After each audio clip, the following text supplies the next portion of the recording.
Hi, I'm John Davis, and this is MotorWeek. We'll pop the lift back on the updated Acura Integra A-Spec, then crack the video vault for a duel between 90s muscle car rivals. We've got the expert insight into why new tires might disappoint. Then it's back on the road with a compact chap, the Mini Cooper S. So come drive with us next.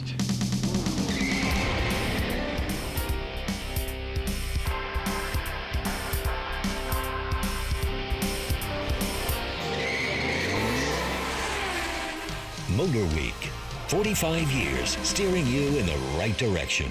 MotorWeek is proudly sponsored by Auto Value and Bumper to Bumper, a nationwide network of stores and shops providing major brand auto and truck parts and service from coast to coast and in your local community. Service is the difference. We get it. Learn more at autovalue.com and bumpertobumper.com. We're Tire Rack. We test tires and share our results. We stock over 1 million tires. We offer multiple installation options. We do this because we believe tires matter. TireRack.com. The Acura Integra was reborn for 2023. And after spending a lot of time with this entry-level performer, it fully met our A-Spec-tations by delivering plenty of civic-minded luxury and fun. Well, Acura is hoping some updates for 26 will push our performance eval into the exceeds expectations category.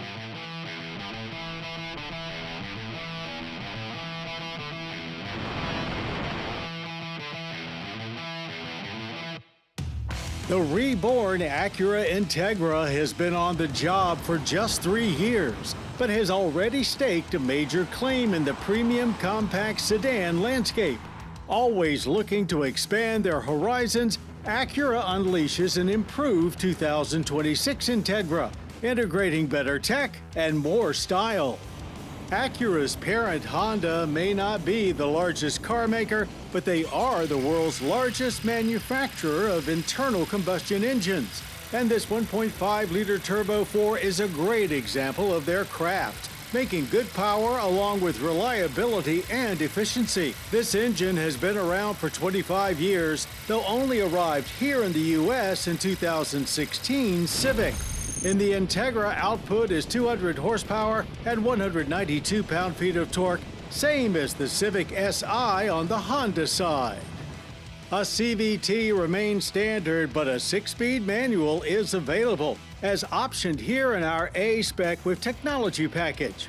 For Acura, A-Spec does not signify a track machine, but rather a sportier option for the street with something extra in the riding in style department. Here in the Integra, what we noticed first was the firmer suspension, thanks to retuning and the addition of an adaptive damper setup with 4-mode integrated dynamics, where dynamic mode leads to sharper turn-ins and a more purposeful demeanor overall. Things are much less hyper in normal mode, a good compromise of handling and comfort. There's not much feel in the clutch with a very high take-up point, just like we remember from 23. But those are about the only challenges to overcome when it comes to nailing a good launch. Otherwise, it was a pretty straightforward affair to 60 in 7.3 seconds. That's 2/10 quicker than we got back in 23. Only a hint of low RPM turbo lag as this tiny terror of an engine aggressively winds itself up and sounds surprisingly good while doing it. We finished the quarter mile in 15.4 seconds at 93 miles per hour. It was incredibly dialed in through our handling course, with great balance, not presenting any noticeable oversteer or understeer. Steering was tight and accurate with good feedback, and there was very little body roll. It had good stability in our braking test too, with stops averaging 101 feet from 60 miles per hour. If you've watched any of our prior encounters with the Integra, you know we're already big fans of the way it looks, and stylish new details for this A-Spec make us like it even more. It adds an aero kit that includes spoilers integrated into the front fascia, and sill extensions that are both functional and handsome. These black 18-inch wheels are also new, as is this Apex Blue Pearl paint, one of 3 new color options available. Tech upgrades include a larger standard 9-inch touchscreen. It's not only bigger by 2 inches, but processing speeds have increased for better operation. Wireless connectivity for Apple CarPlay and Android Auto is also now included. Alongside the legendary Legend, the Integra helped kick off the Acura brand 40 years ago. It was then available as a 3 or 5-door, both of which we called a whole bunch of fun, though we loved that the 5-door came with the space and flexibility of a compact station wagon. Today, government fuel economy ratings stand at 26 city, 36 highway, and 30 combined. We averaged a good 31 miles per gallon of premium. That's a slightly better than average energy impact score, with consumption of 9.9 barrels of oil yearly and 4.8 tons of CO2 emissions. While there are a wide variety of sporty sedans out there, Acura packs a whole lot of features and fun into the A-Spec starting price of $36,295. Base Integra's cheaper still at $34,295. The 2026 Acura Integra's updates are not a drastic improvement, but they didn't need to be. It was already one of our favorite drives, but they do make for a tastier icing on a perfectly baked cake.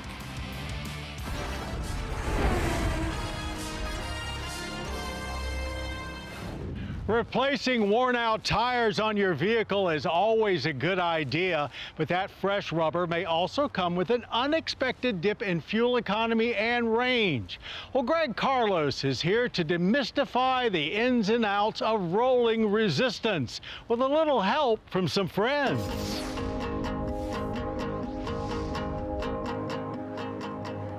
The condition and type of tire you choose to put on your vehicle has a huge impact on fuel economy, safety, performance, and longevity. Now today, I'm joined by 2 experts who really know the nitty-gritty about where the rubber meets the road. Eric, you run an independent tire testing group, and Scott, you're a research engineer who actually studied the effects of tire friction on fuel economy. So what did you find? Thanks, Craig. Well, yeah, so tire friction or rolling resistance describes how much energy it takes for your tire to roll down the road on your car. As your tire wears and its tread blocks decrease in thickness, the tire friction actually goes down, so your EV actually gets a little bit more range. But it happens gradually, so most drivers probably don't notice it. You know, we found that customers, if they replace the exact same tire on their EV when it's worn versus brand new, they notice a significant difference in the range of their vehicle.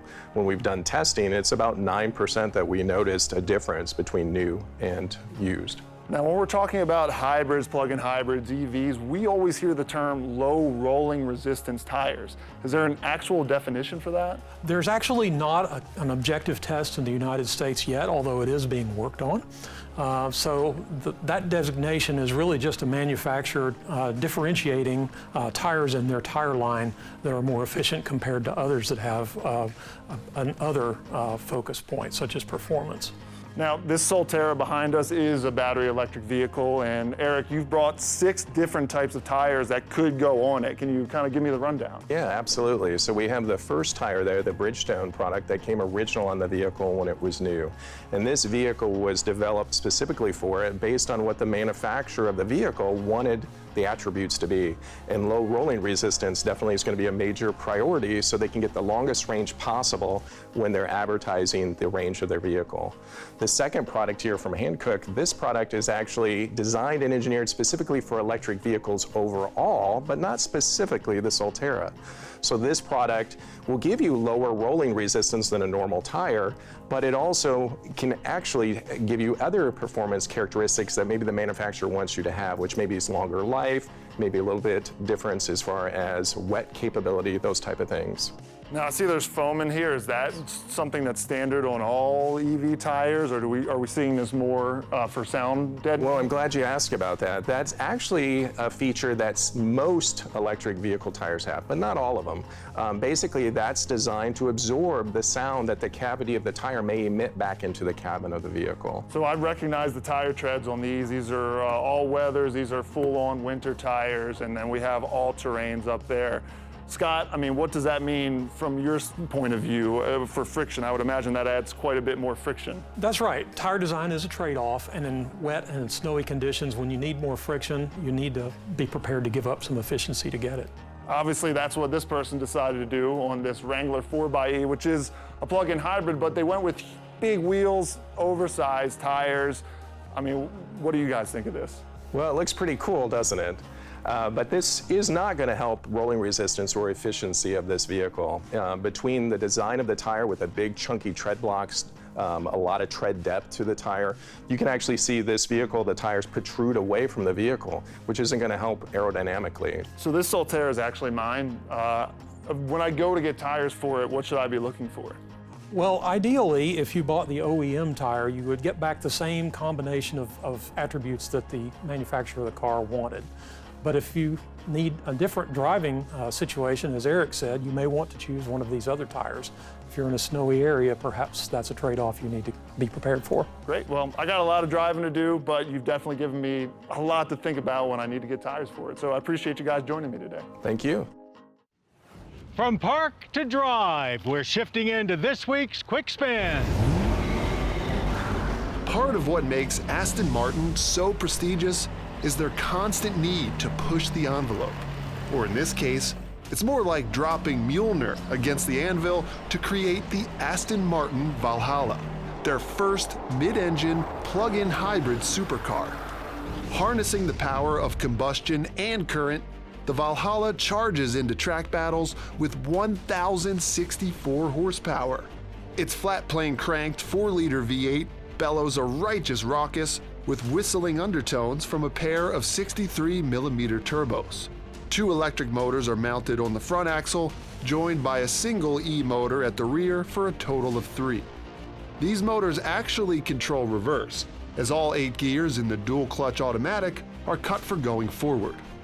Considering the Valhalla's top speed of 217 miles per hour, reaching 150 to generate over 1,000 pounds of downforce in race mode, which hydraulically adjusts the active front and rear wings, is light work.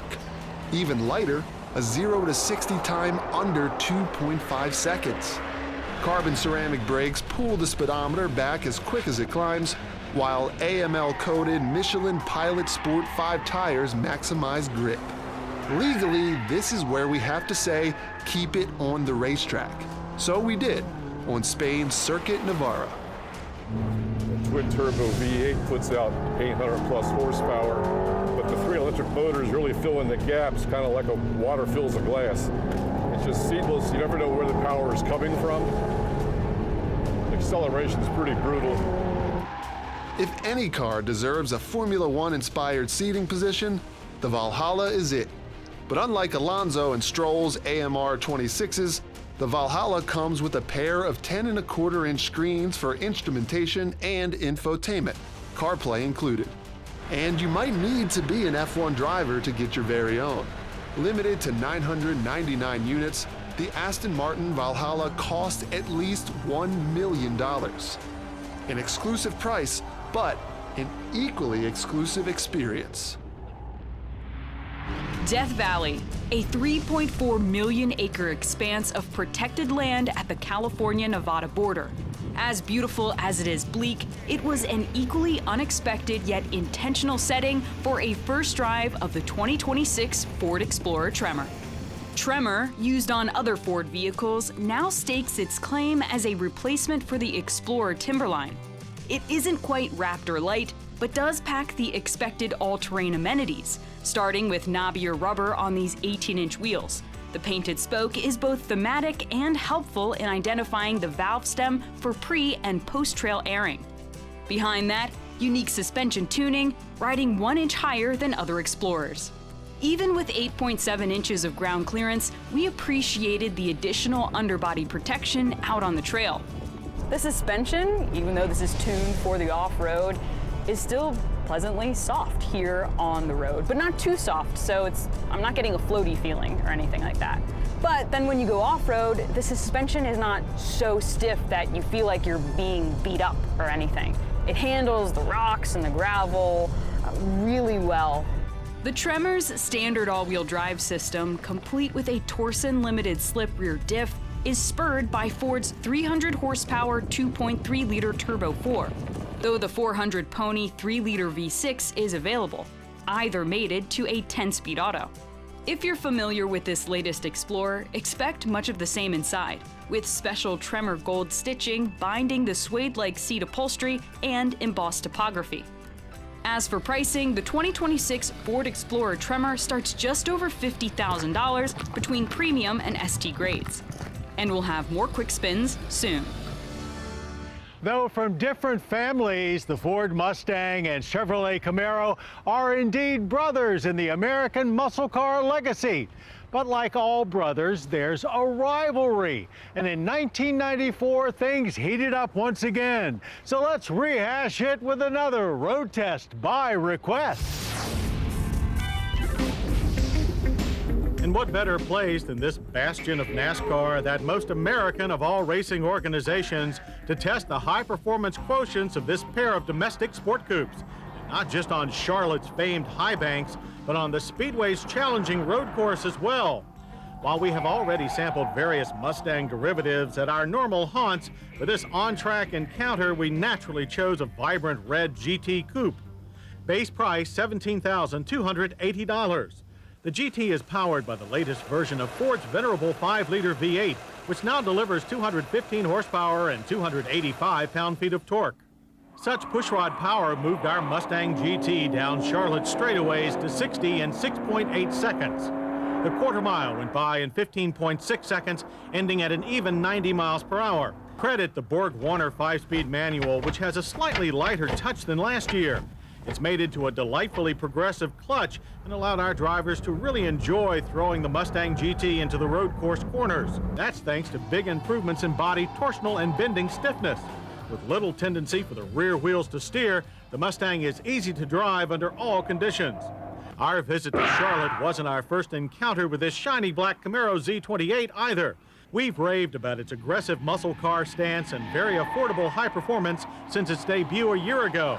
Base price here is $16,999. The source of this power trip is a special one, the Corvette's 5.7-liter LT1 V8. Slightly detuned for Camaro use, it still produces 275 horsepower and a robust 325 pound-feet of torque. It catapults the Z28 from 0 to 60 in 6.4 seconds and through the quarter mile at 14.9 seconds, still charging at 95 miles per hour. Transferring the Z's power is a 6-speed Borg-Warner gearbox, which our drivers praised as the best transmission clutch combination they'd yet experienced in any domestic coupe. Our drivers quickly took to the quick ratio steering, taunt feel, and only moderate understeer, and enjoyed letting the Z28's tail slide during rapid turn-ins throughout Charlotte's infield road course. You may feel a little bit twitchy in the Camaro Z28, but compared to the Mustang GT, the fun factor is definitely higher. But there's really very little lacking from either of these American pony cars. Both these pony car redesigns owe their continued existence not to some newfound sales fountain of youth, but to the millions of fans who kept the faith and convinced Ford and General Motors that each represented the best of the American automobile. We're pleased to say that it was all very much worth the effort. We'll be featuring the Porsche Cayenne Electric in an upcoming quick spin. But here now is the latest on our gas-powered V6 long-term Cayenne. The internal combustion flavor of the Cayenne isn't going away anytime soon, and there's no complaining here. Now, you'd think previous run-ins with V8-powered Cayennes would have us begging for more power, but that simply isn't the case. V6 engines don't get much attention these days, with boosted 4-cylinders and inline 6-cylinder engines grabbing all the headlines. But we're digging the V6 in this Cayenne. It's got almost 370 pound-feet of torque, so it gets moving in a hurry, especially especially when we press the sport response button, which if we do while on the move, will drop it down a few gears and prime the engine for 20 seconds of peak performance.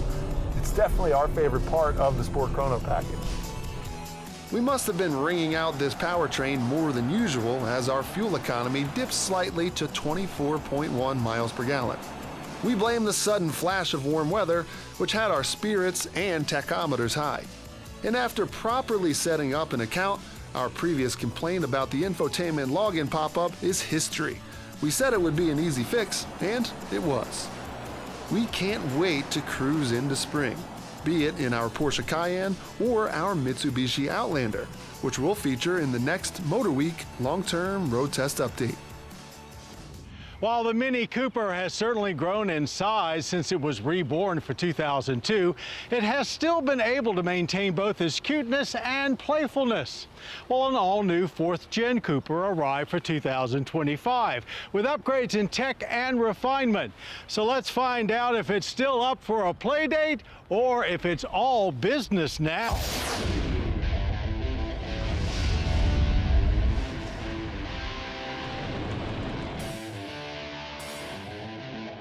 Yes, the Mini Cooper has steadily increased most dimensions, but what hasn't changed with this redesigned 2025 model is that it still puts smiles on our faces every time we slip behind the wheel. We were super excited to see the rebirth of the Mini Cooper back in 2002 when new owner BMW was looking to latch on to some of the VW Beetle nostalgia that was sweeping the globe.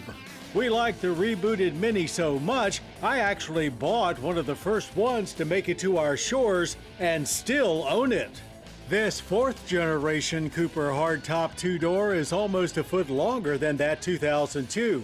But as it has grown, proportions and silhouette have remained the same, so it looks as charming as always. And to keep you from noticing the growth spurt, Mini seems to have doubled down on brand hallmarks, exaggerating the octagonal grille and matrix taillights, plus more customization options than ever. Hardtop two-door is the name, but for practical purposes, it's a 3-door hatchback, with a liftgate hiding 8.9 cubic feet of cargo space, 34.4 with rear seatbacks folded. For us here in the U.S., no more 3-cylinder engine. Now the choice is between a standard 161 horsepower 2-liter turbo 4 or this Cooper S's 201 horsepower version with 221 pound-feet of torque.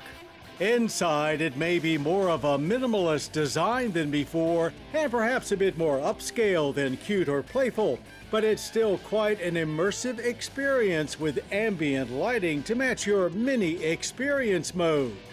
Lots of funky materials remain, and the center infotainment screen goes full circle touchscreen and now sits in front of the dash rather than being integrated into it. The new Mini Interaction unit is not the most intuitive to use, and it also includes all driver info with no gauges behind the wheel. But a head-up display is available if you want to keep your eyes looking forward. Up front, it feels even roomier than before, though rear seat space remains very limited. Below the round screen is a small control pod that houses the start switch and a toggle for gear selection. It still feels like you're getting away with something when you're driving this go-kart around on the street, feeling quick and nimble in just about every situation. And the Cooper S suspension doesn't seem quite as harsh as it once was, providing a much better balance of comfort and performance. It still felt absolutely planted through our handling course too. No body roll to speak of, and grip was plentiful as we were absolutely flying through the cones with no understeer or oversteer. Steering was quick, responding immediately to even the slightest inputs. It's a bit less of a thrill ride in straight line runs, as it doesn't particularly enjoy being launched hard. We battled torque steer and some hesitation to get going, but it did become more lively as we wound it up, and 6.4 seconds to 60 is quick enough. Automatic shifts were fast and firm throughout the 14.7 second quarter mile, finishing at 98 miles per hour. Cooper hardtop two-door pricing starts at $29,945, with the S at $35,595. Max Fun Mini Footprint has been the mantra from the beginning. And while that footprint has gotten bigger, the 2025 Mini Cooper has also only gotten better. Well, that's our show. I hope you enjoyed it. Now, for more MotorWeek, including daily news, updates, podcasts, and even complete episodes, cruise on over to pbs.org/MotorWeek. And I hope you'll join us next time when we blaze into our test of the Chevrolet Blazer EV SS, then kick the Volkswagen Tiguan up one fast turbocharged notch. Till then, I'm John Davis. We'll see you right here on MotorWeek. To learn more about MotorWeek, television's original automotive magazine, visit pbs.org/MotorWeek. The MotorWeek app, which includes our latest reviews and feature stories, is now available for mobile devices. MotorWeek is proudly sponsored by Auto Value and Bumper to Bumper, a nationwide network of stores and shops providing major brand auto and truck parts and service from coast to coast and in your local community. Service is the difference. We get it. Learn more at autovalue.com and bumpertobumper.com. We're Tire Rack. We test tires and share our results. We stock over 1 million tires. We offer multiple installation options. We do this because we believe tires matter. TireRack.com.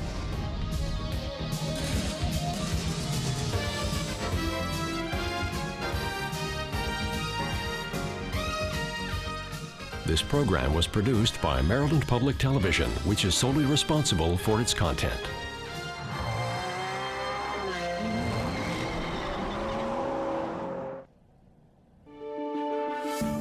You're watching PBS.